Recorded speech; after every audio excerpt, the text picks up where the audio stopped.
The sermon I was going to give 2 weeks ago on Easter Sunday by invitation of the Unitarian Universalist Fellowship of St. Augustine would have been called The Miracle of Rebirth. But 5 weeks ago this morning, my mother, Emma Jo Yount, died.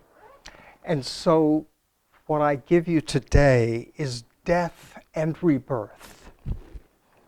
More personal than I had planned, tapping my sources, my life, my emotions, deeply inward in that sense, but also outward and collective in the sense that I also want to speak to our Unitarian Universalist future and a miracle of rebirth that may await us there as well. The night before she died, my mother told her caregiver that she was ready to go. During the night, she said, "They're at the door. They're waiting for me." When the nurse came in to give her her morning meds, my mother said no, she just wanted to go back to sleep. And she died within an hour or two of that, peacefully, in her sleep, at the age of 97, at the end of a life that was every bit as rich as it was long. My mother's Christian faith was strong, even contagious. Her father, Edgar Howard Elam, studied animal husbandry and taught financially poor students in rural Tennessee. But he also read Plato in the Greek, at least as a student. I have a copy of one of his Plato books. He was president of Martin College in Tennessee before moving to Washington, D.C. during the war as a WPA administrator. My mother's mother, Gertrude Elam, was somewhat unusually for a Southern woman of those days, college educated. She wrote verse, didn't quite call it poetry, but found it hard to get along in a racist society which she abhorred as much as have her heirs. In Washington, my mother met my father, Robert Stanley Yount Jr., who later described himself as a non-practicing agnostic. Their first son, me, enjoyed his parents' contrasting worldviews as it encouraged me to broaden my own. I was born on Christmas morning to that very Christian mother. And especially in recent years, Mom would always introduce me to her peers and friends at the retirement home as my Christmas baby. I grew up happily Methodist, even in confirmation class when I refused the doctrine of hell, because no loving father would ever throw his children away definitively and forever, would capital H-E, question mark? Even in that context, the minister encouraged me to interpret Scripture symbolically, not literally. Believe it or not, I did so. I found world religions. Universalism didn't work for me at that time because I thought it was too sanguine, too easy. You know, whatever you do in life, that's fine. You go straight to heaven anyway. It just did not work for me. Philosophically, it just did not work. And so I knew that there was at least one Christian, Edgar Casey, who believed in reincarnation, and that kind of led me into different streams of world religious thought. I delved into the depth psychology of Carl Jung, for whom symbols of God were indistinguishable from symbols of the capital S self. I got a doctorate in philosophy. I was denied tenure. I moved to Jacksonville. I found a home church that was Unitarian Universalist. I have not grown out of the Christian spirit that infused my life and shaped my spirit. I have grown outward from that. Unitarians and Universalists were Christian in their denominations. During my lifetime, through the merger, our denomination in the singular UU has been sometimes more humanistically agnostic, then intentionally more spiritual in recent years, recalling our transcendentalist forebears, but always and always resolved to social action in causes of justice, whatever our non-creedal spiritual or non-spiritual inclinations may have been. UU congregations are different from Christian congregations. You may have found this yourself. Like most humans, we may even be inclined to think there's something better about our group than theirs. For purposes of today's contrasts, and the sermon I was originally going to give on Easter Sunday, not Eastern Sunday, Easter Sunday. That was a Freudian expansion of some kind. For purposes of today's contrast, consider the humanist perspective that so many of us find appealing. We might say, you don't need theology. We might suggest that these are among the chief needs and satisfactions of a good mortal life. List to follow. Strong ethical principles to orient and guide us. Intellectual curiosity to open our minds and provoke growth. An appreciation of nature and art. Mutually supportive fellowship and collective engagement in our communities and our world. These, we may say, suffice. They are enough. You need no creed beyond those to fully live a life of meaning, depth, and contribution. Contrast that point of view, that attitude, that way of life, if you will, with the one that I will this morning refer to as the lost soul. Perhaps on the brink of converting to Christianity. There are a lot of people out there for whom evangelical Christianity is a living option, whether they take that option or not. People who feel that in their life they are lost, that whether or not in a theological sense, sin and hell and damnation, any of those things, in their life they feel damned, in their life they feel fallen and lost. Not a creedal statement of the second chapter of Genesis with its awful thorns and thistles that Christmas promises release from, but a life experienced in the living, a life that feels that I am not worthy, that there is no hope for me. For that soul to be renewed, to begin again, to be reborn, that would be a miracle. That would feel like something that had seemed and felt and lived impossible. And so, if someone were to hold out that promise, that might reach me in a way that our secular inclinations might not.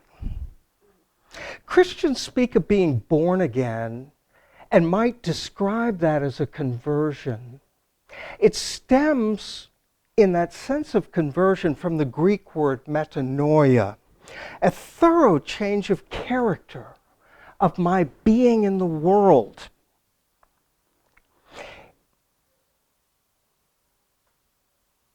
My minister of the church that I grew up in, did I skip a part? I feel like I must have skipped a part. You have to pardon me because part of this has to do with the story after my mother died. I guess I'm coming to that. The pastor in my Methodist church on Palm Sunday gave a pastoral prayer that spoke of the means of grace and the hope of glory. For a lost soul, the means of grace, the recovery of that sense that for us is an intrinsic dignity that can never be lost. The hope of glory, not just a flourishing, but something beyond our secular estimations of what's good and bad. Glory. What do we offer souls that are lost in that way? Is there, from our secular perspective, from our non-creedal perspective, what have we got that touches on the means of grace and hope of glory? I want to begin by telling you what the wrong answer is. Just do what works for me. I have two friends that I think of, two wonderful, deep, loving, great-souled people that are good examples of why this is the wrong answer. In one case, my friend has an autistic, ADHD, probably traumatized young adult son, and can't understand why this person just doesn't do this stuff that makes so much sense about getting your life in order and doing these things. I have another friend who earlier in his life had an adolescent to young adult daughter who was chronically, clinically depressed, and my friend would say, just get over it. Just do what you need to do. But they were both wrong, not in the sense that they weren't advising what would work if you could get there. They were right primarily because they cared, they loved, they listened to and talked with their children, their youth, their young adult. But they were wrong because they thought they could give an answer to someone else whose life was not their life, who didn't have what they had to bring to it, and who in that respect was coming from a different place, even if they hoped and could still go to where their parent wanted them to go. So that's the wrong answer. What we do as a denomination, as a movement, among other things, is we begin from that sense of intrinsic dignity and we value and affirm diversity. And I want to remind us that diversity is not just race, ethnicity, language, culture, nation. Diversity is what kind of music you like to listen to and where you shop and who you voted for. Diversity is whether you think it makes sense that someone could die and be reborn, or that there could be a virgin birth. Diversity is a whole lot of things that we don't always equally respect. So I'm not asking us to go creedal. I'm not asking for anything. Well, you'll see what I'm asking for when I get there. We offer welcome, but welcome only goes so far and only goes so deep. We say we are accepting, but how deeply? As deep as I was lost and now I'm found? Our first principle, I believe, is radical. We affirm the intrinsic worth and dignity of every person. Our first principle is radical in the sense of the greatest of Enlightenment philosophers, Immanuel Kant, who said, there's a categorical imperative. They're hypothetical imperatives. If you want to do that, then you have to do this. But there is a categorical imperative, said Kant, and that is that you must not use a rational being as a means to your ends. A rational being is an end in itself. That is that intrinsic worth and dignity. Kant said you cannot command love, but you can command respect. And that is the highest ethical command. And so I find in our first principle a great statement of that Kantian commitment to the intrinsic dignity of the worth. You are worthy. Nothing you have done or been can ever wipe that out. Our first principle, whether it retains its current form on paper, in writing, and in institutional standing or not, our first principle can be a radical basis for us to affirm the particular people in particular lives that we mostly never meet and will mostly never open up to us. You are worthy. The weekend before my Palm Sunday experience, I went with a Catholic friend to the Stations of the Cross. And my friend's Catholic faith is a very, very powerful for them. And I respect it deeply. It not only enriches their life, but makes them a really, really deep, wonderful, loving person. But for me, this particular instance, I understand there are different readings and writings of it. This was from St. Alphonsus Liguori. It was not Pilate. It was my sins that condemned you to die. It was not the weight of the cross, but the weight of my sins that made you suffer. That's exactly what I rejected in the Christian creed, that Christ died for my sins, that I was born from Adam's sin in a way that required that kind of redemption. That's exactly what I personally reject. So I found the experience very meaningful and even in parts moving, but it brought out for me a clear contrast between my kind of Christianity and what was focused in those moments of guilt and weightedness of the heart. On Palm Sunday, which I believe was 3 weeks ago now, I went to the church that I grew up in, where Pastor Martha is a whole lot like my mother. She's a humble Southern woman who's Christian in the really good sense, and basically non-judgmental and very caring. I was sitting in that church with, here's the choir that my mother sang for decades, here's the stained glass that I saw from the time I can remember, here's that deep red carpeting and all the symbolism and all the everything of my life. A church where I'd taken my mother and looked forward to, I don't know how many New Year, Christmas Eves in a row, but other times where I'd visited.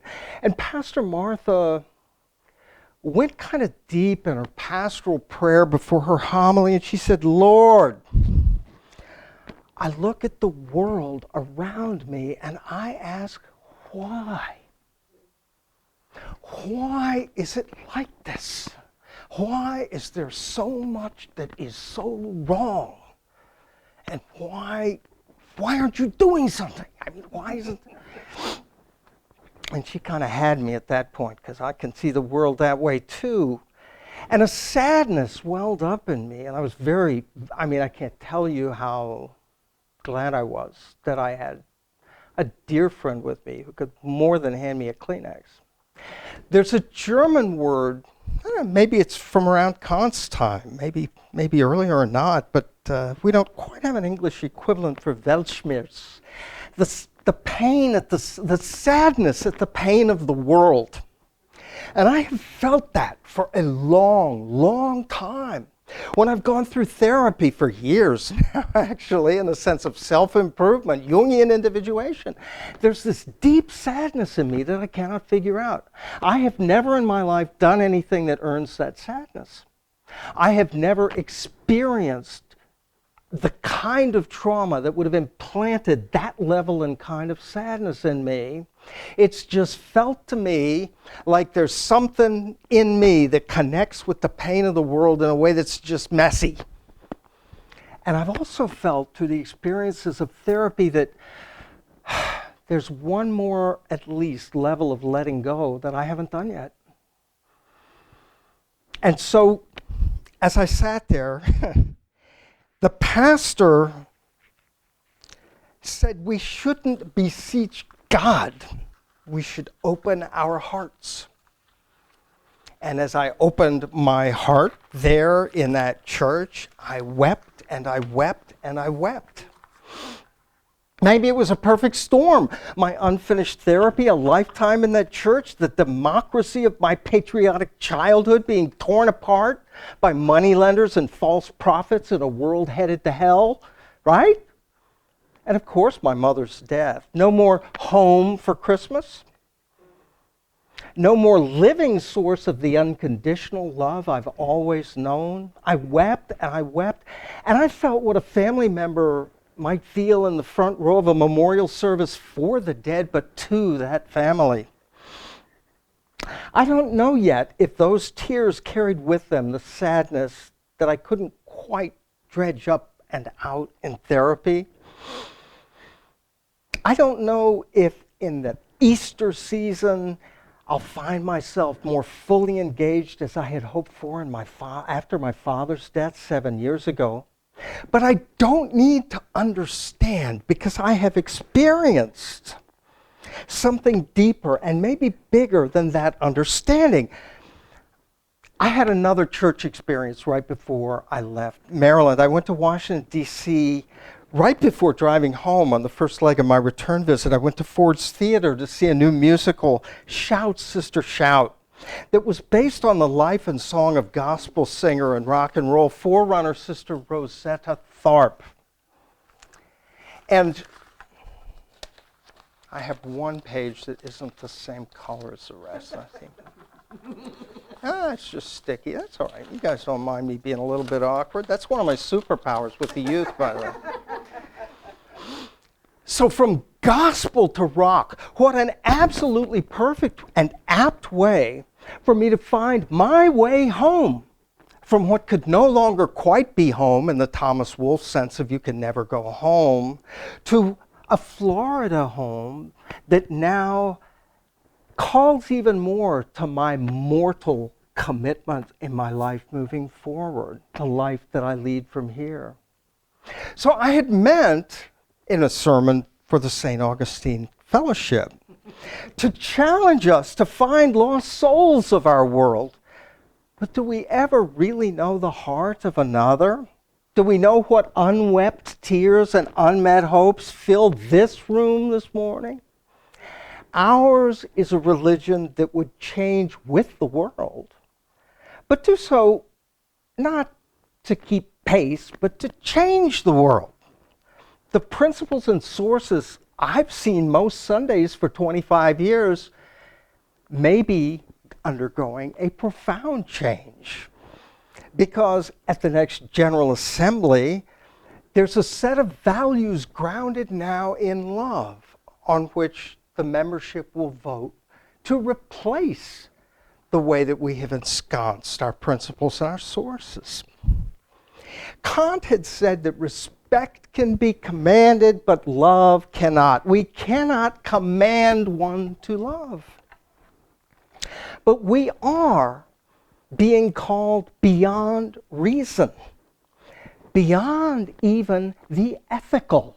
I'm reminded of the Danish existentialist Soren Kierkegaard and the leap of faith. And so I wanted to close by hitting on a couple of the main points of the proposed revision, turning from my inward catharsis to the outward commitment. Love is the power that holds us together and is the center and is at the center of our shared values. In the frequently asked questions, well, what do you mean by love? I mean, after all, love can be a lot of different. And the answer given there is agape, a word that Christians use dearly and that I think no Buddhist would have a strong objection to, among others. Transformation. We adapt to the changing world. We covenant to collectively transform and grow spiritually and ethically. We must be open to change. And it's open to a transforming love that's also referred to there. And I think that for us to be open deeply to a recentering of our entire movement on the basis of love, that we as Unitarian Universalists, must open from our hearts, must open our hearts, not just our minds, not just our little intellectual selves, but open our hearts. And who can say what miracles may come of that in our lives, and dare we hope, in our so lost, saddening world? May it be so.